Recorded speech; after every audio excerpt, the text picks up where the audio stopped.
যতক্ষণ পর্যন্ত এখানে বসা থাকবেন ততক্ষণ পর্যন্ত মালিকের পক্ষ থেকে রহমত আর সকিনা, নদী সাগরের পানি যেমন প্রবাহমান ঠিক তেমন এখানে আল্লাহর রহমত ওয়ানাজালাত আলাইহিমুস সাকিনা, আল্লাহ রাসূল বলেন এরপরে রহমত আর সকিনা এমন ভাবে নাজিল হতেই থাকবে, হতেই থাকবে, হতেই থাকবে। সুবহানাল্লাহ।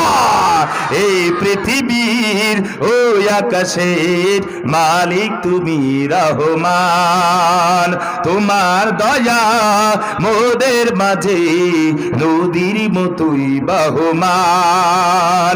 নিখিল জগৎ জিকির করি তোমার নামে রাত্রি দিন, পাথর ফেটে ঝরনা ছুটে তোমার নামে হয় বিলীন, তোমার নামে নদী সাগরে মিলায়, তোমায় পেতে বাতাসে গতি হারায়। ফুল পাখিরা তোমার নামে, তোমার নামে গায় যে গান,